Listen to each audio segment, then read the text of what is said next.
بسم اللہ الرحمن الرحیم۔ اللہ تبارک و تعالیٰ کے نام سے شروع جو بڑا مہربان اور نہایت رحم کرنے والا ہے۔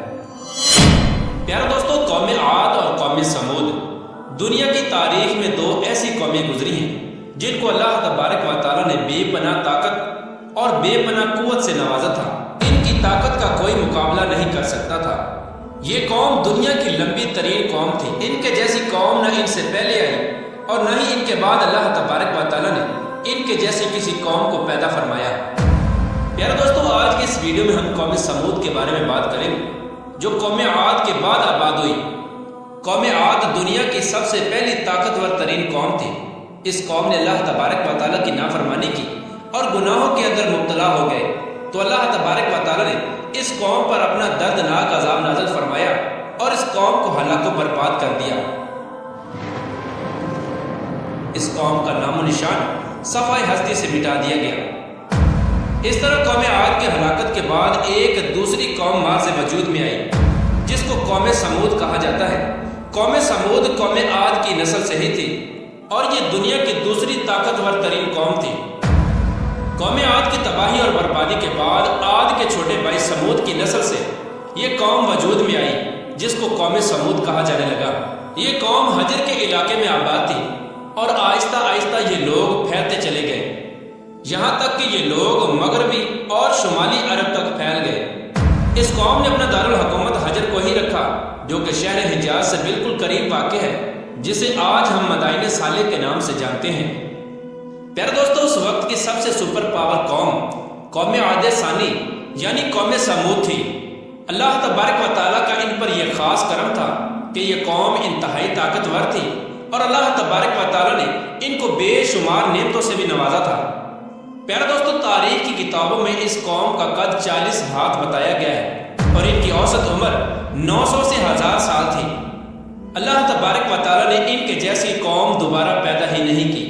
یہ ایسی قوم تھی جن کو کوئی بیماری نہ لگتی تھی اور نہ ہی ان کے لوگ بوڑھے ہوتے اور نہ ہی ان کے ہاتھ پاؤں کمزور ہوتے۔ یہ لوگ ہمیشہ جوان اور تندرست رہتے۔ یہ لوگ اتنے طاقتور تھے کہ ان کی نظر تک بھی کمزور نہ ہوتی تھی۔ پیارے دوستو، قوم سمود کی ایک نمایاں خوبی یہ بھی تھی کہ اگر قوم سمود کا کوئی مرد اپنی عورت کے ساتھ ایک مرتبہ ہم بستری کر لیتا تو وہ عورت ایک ہی بار میں حاملہ ہو جاتی۔ یہی وہ خوبی تھی جس کی وجہ سے یہ قوم عاد کی تباہی کے بعد قوم سمود کے نام سے ابھری اور جلد ہی دنیا کے اندر اپنا اثر و رسوخ پیدا کر لیا۔ ایسی شاندار قوم جس قوم کو اللہ تبارک و تعالیٰ نے بے پناہ طاقت اور بے شمار نعمتوں سے نوازا تھا، لیکن اس کے باوجود بھی اس قوم نے کون سا ایسا گناہ کیا جس کی وجہ سے اللہ تبارک و تعالیٰ نے اس قوم پر اپنا دردناک عذاب نازل فرمایا اور اس قوم کو صفحہ ہستی سے مٹا دیا اور اس قوم کو رہتی دنیا کے لیے عبرت کا نشان بنا دیا۔ پیارے دوستو، اس قوم کے گھروں کو آج بھی اللہ تبارک و تعالیٰ نے نشانی عبرت کے طور پر باقی رکھا ہے۔ یہ قوم بڑے بڑے پہاڑوں میں رہنے کی شوقین تھی۔ یہ لوگ بڑے بڑے پہاڑوں کو تلاش کر اس کے اندر اپنے خوبصورت محلات بنایا کرتے تھے اور اسی کے اندر زندگی بسر کیا کرتے تھے۔ اللہ تبارک و تعالیٰ نے قوم سمود کو بہت کچھ عطا فرمایا تھا۔ سرسبز باغات، میٹھے پانی کی نہریں اور پتھریلی زمین پر ہر قسم کے پھل۔ اس قوم کے عالی شان محلات اتنے خوبصورت تھے کہ صرف دور دراز سے لوگ ان کے عالی شان محلات کو دیکھنے کے لیے آیا کرتے تھے۔ پیارے دوستو، قوم سمود اپنے عالی شان محلات اور سرسبز و شاداب باغات اور خوبصورت مرغزاروں اور نعمتوں کی فراوانی کی وجہ سے یہ قوم غرور اور تکبر میں آ گئی اور سرکشی کے نشے میں دھت ہو کر اللہ تبارک و تعالیٰ کی نافرمانیاں کرنے لگے اور اللہ تبارک و تعالیٰ کی وحدانیت کو چھوڑ کر اپنے ہاتھوں سے تراشے ہوئے بتوں کی پوجا کرنے لگے۔ اور یہ بات بھی بھلا بیٹھے کہ کچھ عرصہ پہلے اللہ تبارک و تعالیٰ نے انہی کی قوم پر انہی گناہوں کی وجہ سے اپنا دردناک عذاب نازل فرمایا تھا اور اس قوم کو صفحہ ہستی سے مٹا دیا تھا۔ پیارے دوستو، اس دنیا کی طاقتور اور بدبخت قوم کی طرف اللہ تبارک و تعالیٰ نے اپنے پیارے نبی حضرت صالح علیہ السلام کو مبعوث فرمایا تھا۔ چنانچہ حضرت صالح علیہ السلام نے اللہ تبارک و تعالیٰ کے حکم کے مطابق اس قوم کو بت پرستی سے منع کیا اور اللہ تبارک و تعالیٰ کی وحدانیت کی طرف بلایا اور ایک سچے خدا کی عبادت کرنے کا حکم دیا۔ لیکن قوم کے سرداروں نے حضرت صالح علیہ السلام کو جھوٹا ثابت کرنے کے لیے ان سے معجزہ طلب کر لیا۔ اس قوم کے سردار حضرت صالح علیہ السلام سے کہنے لگے کہ آج تک جو بھی نبی آیا وہ اپنے ساتھ کوئی نہ کوئی معجزہ لے کر آیا، اگر تم اللہ تبارک و تعالیٰ کے سچے نبی ہو تو ہم کو معجزہ دکھاؤ۔ چنانچہ حضرت صالح علیہ السلام نے اس قوم کے سرداروں سے پوچھا کہ آپ لوگ کون سا معجزہ چاہتے ہو؟ تو اس وقت اس قوم کے سردار کہنے لگے یہ جو سامنے چٹان ہے اس میں سے ایک ایسی اونٹنی نکل کر آئے جو گابن ہو اور آتے ہی بچے کو جنم دے دے اور وہ ہم سب کے لیے دودھ دے اور وہ دنیا کی خوبصورت ترین اونٹنی ہو اور اس کے ساتھ ساتھ وہ اونٹنی ایسی ہو جس کا کوئی ماں باپ نہ ہو۔ چنانچہ حضرت صالح علیہ السلام نے ان سرداروں کی یہ بات سن کر اللہ تبارک و تعالیٰ کی بارگاہ میں یہ دعا کی تو ان کے دیکھتے ہی دیکھتے سامنے پہاڑ میں سے ایک خوبصورت حاملہ اونٹنی نکل کر آئی اور آتے ہی اس اونٹنی نے ایک حسین و جمیل بچے کو جنم دیا۔ اس وقت اس اونٹنی کے تھن دودھ سے بھرے ہوئے تھے اور اس اونٹنی نے اتنا دودھ دیا کہ سب لوگوں نے پیٹ بھر کر دودھ پی لیا۔ اس کے باوجود بھی دودھ وافر مقدار میں موجود تھا۔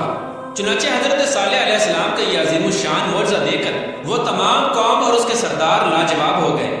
اور اس بدبخت قوم کے سردار حضرت صالح علیہ السلام سے کہنے لگے کہ اے صالح علیہ السلام یہ تو سراسر جادو ہے۔ اس طرح اس قوم کے بدبخت سرداروں نے اور اس قوم نے یہ معجزہ دیکھنے کے باوجود بھی حضرت صالح علیہ السلام پر ایمان لانے سے انکار کر دیا اور اسی طرح اپنے کفر و شرک پر اڑے رہے۔ چنانچہ اس قوم کے کچھ لوگوں نے حضرت صالح علیہ السلام کی اونٹنی کو نقصان پہنچانے کی کوشش کی تو حضرت صالح علیہ السلام نے ان لوگوں سے کہا کہ یہ اللہ تبارک و تعالیٰ کی بھیجی ہوئی اونٹنی ہے جو تمہارے لیے ایک معجزہ ہے۔ اب تم اس اونٹنی کو اللہ تبارک و تعالیٰ کی زمین میں چھوڑ دو اور اسے کسی قسم کی تکلیف نہ پہنچانا ورنہ اللہ تبارک و تعالیٰ کا دردناک عذاب تمہیں پکڑ لے گا۔ معزز ناظرین، اس طرح اللہ تبارک و تعالیٰ کی وہ بھیجی ہوئی اونٹنی اور اس کا بچہ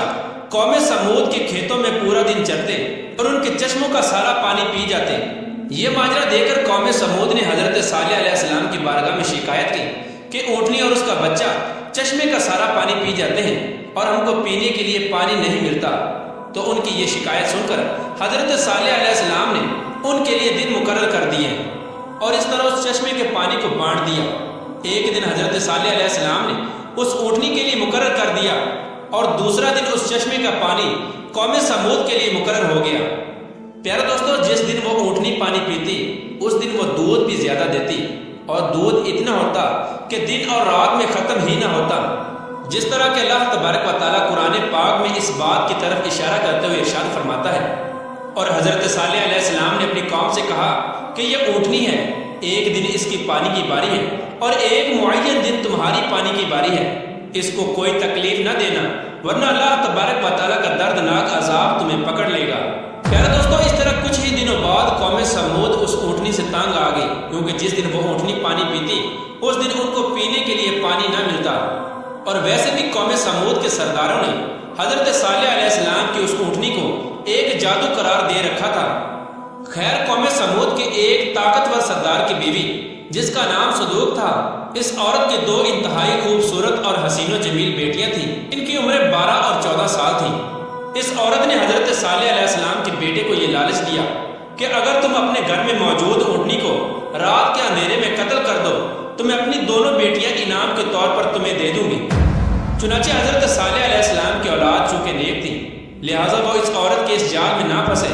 پھر اس کے بعد اس صدوق نامی عورت نے پوری قوم میں یہ اعلان کر دیا کہ جو بھی شخص حضرت صالح علیہ السلام کی اس اونٹنی کو قتل کرے گا میں اپنی دونوں کنواری بیٹیوں کا نکاح ان کو دے دوں گی۔ اس عورت کا یہ اعلان سنتے ہی اس قوم کے دو نوجوان جن کا نام مصدع ابن دار اور کیدار بن سالف تھا، ان دونوں بدبختوں نے مل کر اسی رات حضرت صالح علیہ السلام کی اس اونٹنی کو ذبح کر دیا۔ اس طرح اللہ تبارک و تعالیٰ کی اس بھیجی ہوئی اونٹنی کو ذبح کرنے کے بعد قوم سمود حضرت صالح علیہ السلام سے کہنے لگی کہ اگر تم اللہ تبارک و تعالیٰ کے سچے رسول ہو تو ہم پر وہ عذاب نازل کرو جس عذاب سے تم ہم کو ڈراتے ہو۔ اس طرح اس اونٹنی کے قتل ہونے کی خبر سن کر حضرت صالح علیہ السلام بے حد پریشان ہوئے اور زاروں کی طرح رونے لگے۔ چنانچہ اس طرح اس اونٹنی کو قتل کرنے کے بعد اس بدبخت قوم نے حضرت صالح علیہ السلام کو قتل کرنے کا بھی ارادہ کر لیا، جس طرح کہ اللہ تبارک و تعالیٰ قرآن پاک میں ارشاد فرماتا ہے آخر کار انہوں نے اونٹنی کو قتل کر دیا اور اپنے پروردگار کے حکم سے سرکشی کی اور کہنے لگے کہ جس چیز سے تم ہم کو ڈراتے ہو، اگر تم اللہ تبارک و تعالیٰ کے سچے پیغمبر ہو تو اس عذاب کو ہم پر لے آؤ۔ اس طرح جب اس قوم نے اللہ تبارک و تعالیٰ کی بھیجی ہوئی اس اونٹنی کو قتل کر دیا اور اپنی نافرمانی میں حد سے زیادہ بڑھ گئے اور خود ہی اللہ تبارک و تعالیٰ کے عذاب کو طلب کر لیا، تو حضرت صالح علیہ السلام قوم سمود سے کہنے لگے کہ اب اللہ تبارک و تعالیٰ کے دردناک عذاب سے تم لوگوں کو کوئی نہیں بچا سکتا۔ چنانچہ حضرت صالح علیہ السلام کی یہ بات سن کر اس قوم کے 9 بدبخت لوگوں نے یہ ارادہ کیا کہ اب حضرت صالح علیہ السلام کو یقیناً قتل کر دیا جائے۔ چنانچہ یہ 9 افراد ایک پہاڑ کے پیچھے چھپ کر حضرت صالح علیہ السلام کا انتظار کرنے لگے کہ کب حضرت صالح علیہ السلام یہاں سے گزرے اور معاذ اللہ ہم ان کو قتل کر دیں۔ لیکن اللہ تبارک و تعالیٰ کی حکمت ایسی ہوئی کہ اللہ تبارک و تعالیٰ نے اسی رات ان 9 افراد پر پتھروں کی بارش برسا دی، جس کی وجہ سے وہ 9 کے 9 افراد ہلاک ہو گئے۔ اور صبح پوری قوم کے لوگوں نے ان 9 افراد کی لاشوں کو دیکھا۔ اس طرح اللہ تبارک و تعالیٰ کے دردناک عذاب اور ان 9 افراد کی لاشوں کو دیکھنے کے باوجود بھی قوم سمود اپنی سرکشی سے باز نہ آئی اور اسی طرح بت پرستی کے اندر مبتلا رہی اور اللہ تبارک و تعالیٰ کی نافرمانیوں میں مزید حد سے بڑھنے لگے۔ اس طرح جب حضرت صالح علیہ السلام کی قوم قابل ہدایت نہ رہی تو اس وقت حضرت صالح علیہ السلام نے اپنی قوم سے کہا کہ تمہارے پاس صرف 3 دن باقی بچے ہیں، جتنی چاہے عیش و عشرت کر لو اور شراب و شباب میں گزار لو۔ 3 دن کے بعد اللہ تبارک و تعالیٰ کا دردناک عذاب تمہارا منتظر ہے۔ جس طرح کہ اللہ تبارک و تعالیٰ قرآن پاک میں ارشاد فرماتا ہے کہ جب انہوں نے اس اونٹنی کو قتل کر دیا تو حضرت صالح علیہ السلام نے اپنی قوم سے کہا کہ 3 دن اپنے گھروں میں فائدہ اٹھا لو اور یہ وعدہ جھوٹا نہیں۔ اس طرح جب حضرت صالح علیہ السلام نے اپنی قوم کو اللہ تبارک و تعالیٰ کے دردناک عذاب کی وعید سنائی تو اس قوم کے بے شرم لوگوں نے حضرت صالح علیہ السلام کا مذاق اڑانا شروع کر دیا اور اس قوم کے بے شرم لوگ حضرت صالح علیہ السلام سے یہ کہنے لگے کہ آپ ہی بتا دیں کہ ہم یہ 3 دن شراب میں گزاریں یا شباب میں گزاریں۔ تو حضرت صالح علیہ السلام فرمانے لگے کہ پہلے دن تمہارے چہروں کا رنگ زرد ہو جائے گا اور دوسرے دن تمہارے چہروں کا رنگ سرخ ہو جائے گا اور تیسرے دن تمہارے چہرے سیاہ ہو جائیں گے اور چوتھے دن اللہ تبارک و تعالیٰ کا دردناک عذاب تم پر مسلط ہو جائے گا۔ چنانچہ حضرت صالح علیہ السلام کی قوم پر اس بات کا کوئی اثر نہ ہوا، وہ اسی طرح اپنی نافرمانی میں مبتلا رہے اور اللہ تبارک و تعالیٰ کی نافرمانیاں کرتے رہے۔ اور پھر حضرت صالح علیہ السلام کے حکم کے مطابق تیسرے دن ایسا ہی ہوا، جب ان کے چہرے کالے ہو گئے تو اپنے کالے چہرے دیکھ کر وہ قوم ڈرنے لگی اور ایک دوسرے سے کہنے لگی کہ نہ جانے کون سا دردناک عذاب اب ہم پر نازل ہوگا اور نہ جانے کس طرح کے عذاب کے اندر ہم کو مبتلا کیا جائے گا۔ چوتھے دن ایک زوردار اور خوفناک چیخ آسمانوں سے نکلی، جس چیخ کی وجہ سے تمام قوم سمود کے لوگوں کے کانوں کے پردے پھٹ گئے اور ان کے دل جیسے باہر آنے لگے اور روحیں جسموں کو چھوڑنے لگی اور چند ہی لمحوں میں وہ لوگ جہاں جہاں پر موجود تھے وہی اپنی اپنی جگہ پر اوندے منہ گر گئے اور تڑپ تڑپ کر سب ہلاک ہو گئے۔ پھر اس کے بعد اللہ تبارک و تعالیٰ نے ایک ایسا دردناک زلزلہ بھیجا جس زلزلے کی وجہ سے انہی کی گھروں کو انہی پر گرا دیا گیا، جس طرح کہ اللہ تبارک و تعالیٰ قرآن پاک میں ارشاد فرماتا ہے اور جب ہمارا حکم آ گیا تو ہم نے حضرت صالح علیہ السلام کو اور جو لوگ ان کے ساتھ ایمان لائے تھے ان کو اپنی مہربانی سے بچا لیا اور اس دن کی رسوائی سے محفوظ رکھا۔ بے شک تمہارا پروردگار بہت طاقتور ہے اور زبردست ہے۔ پیارے دوستو، اس طرح اللہ تبارک و تعالیٰ نے قوم عاد کی تباہی اور بربادی کے بعد ان کی نسل میں سے قوم سمود کو ہلاک کیا اور اس نافرمان قوم پر اپنا دردناک عذاب نازل فرمایا